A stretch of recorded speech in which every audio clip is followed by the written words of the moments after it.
আসসালামু আলাইকুম প্রিয় দর্শক, স্বাগত জানাচ্ছি আমার দেশ লিড নিউজের সঙ্গে আছি আরমান মুজাহিদ। আমাদের আজকের লিড নিউজের শিরোনাম, এনায়েতের জবানবন্দিতে ষড়যন্ত্রের নেটওয়ার্ক ফাঁস। নিউজটি লিখেছেন ওয়াসিম সিদ্দিকী। চলুন দর্শক বিস্তারিত জেনে নেওয়া যাক। প্রধান উপদেষ্টা নোবেল বিজয়ী ডক্টর মোহাম্মদ ইউনূস নেতৃত্বাধীন অন্তর্বর্তী সরকারের পতন ঘটিয়ে নতুন সরকার গঠনের বড় একটি ষড়যন্ত্র ফাঁস হয়েছে।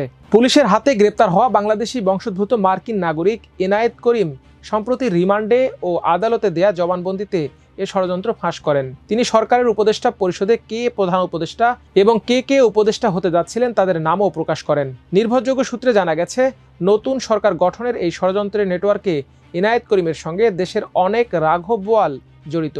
এই ষড়যন্ত্র বাস্তবায়নের জন্য দেশ বিদেশে এনায়েত করিম ও সংশ্লিষ্টদের উপস্থিতিতে বেশ কয়েকটি বৈঠক হয়। বৈঠকগুলোয় উপস্থিত ছিলেন রাজনৈতিক নেতৃবৃন্দ, সুশীল সমাজের প্রতিনিধি, প্রতিষ্ঠিত ব্যবসায়ী, সাবেক সেনা কর্মকর্তা এবং সাংবাদিক। ষড়যন্ত্রে সরকারের প্রধান উপদেষ্টা হিসেবে যার নাম ঠিক করা হয়েছিল তিনি একজন অর্থনীতিবিদ। সূত্র আরও জানায়, এনায়েত করিম জবানবন্দিতে তার সাম্প্রতিক বিভিন্ন গুরুত্বপূর্ণ বৈঠকের কথাও উল্লেখ করেছেন। তিনি বঙ্গভবনে রাষ্ট্রপতি শাহাবুদ্দিন চুপ্পুর সঙ্গে সাক্ষাৎ করেছিলেন বলেও জানা গেছে।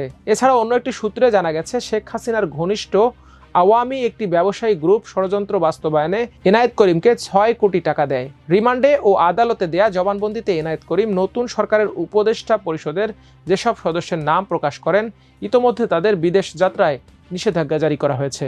সন্দেহ করা হচ্ছে, গত বৃহস্পতিবার সাবেক বিএনপি সরকারের প্রতিমন্ত্রী এহসানুল হক মিলনকে বিদেশ যাত্রায় অনুমতি না দেওয়ার পেছনে এর সংযোগ থাকতে পারে।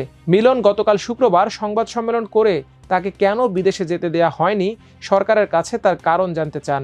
এর আগে বৃহস্পতিবার এহসানুল হক মিলন অবশ্য গণমাধ্যমকে জানিয়েছিলেন তিনি পুরনো পাসপোর্ট নিয়ে গিয়েছিলেন, সেখানে মিলন নামটি লেখা ছিল না। তার এই ভুলের কারণে বিমানবন্দর থেকে তাকে ফেরত পাঠানো হয়েছে।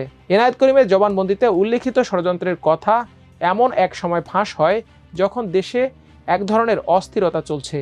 ঐকমত্য কমিশনের সুপারিশ বাস্তবায়ন নিয়ে সরকার ও রাজনৈতিক দলগুলোর মধ্যে বিরোধ লক্ষ্য করা যাচ্ছে। একে অপরকে আক্রমণ করে বক্তব্য দিচ্ছে।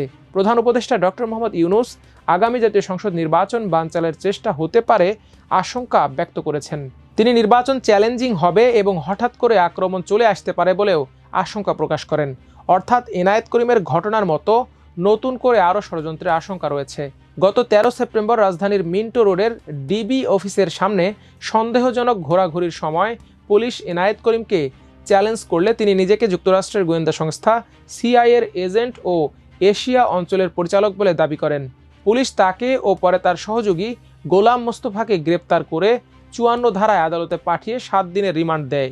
রিমান্ডে পুলিশের জিজ্ঞাসাবাদে এনায়েত করিম স্বীকার করেন তার সিআইএর এজেন্ট ও এশিয়া অঞ্চলের পরিচালকের পরিচয় ভুয়া। জিজ্ঞাসাবাদে তিনি আরও জানিয়েছিলেন 2014 সালে বিএনপি ভাঙার অ্যাসাইনমেন্টেও তিনি জড়িত ছিলেন। ডিজিএফআই এর তৎকালীন কর্মকর্তা ও ভারতীয় গোয়েন্দা সংস্থার যোগ সাজশে তিনি এই কাজ করেন। তিনি আরও স্বীকার করেন, দেশে যখনই কোনো রাজনৈতিক অস্থিরতার অবস্থা সৃষ্টি হয় তখনই তিনি বাংলাদেশে আসেন এবং কিছু অর্থ বিনিয়োগ করে মোটা অঙ্কের টাকা হাতিয়ে নেন।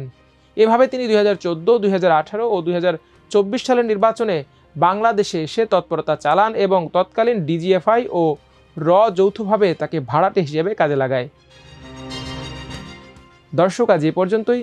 সবাই ভালো থাকুন, সুস্থ থাকুন আমার দেশের সঙ্গে। আল্লাহ হাফেজ।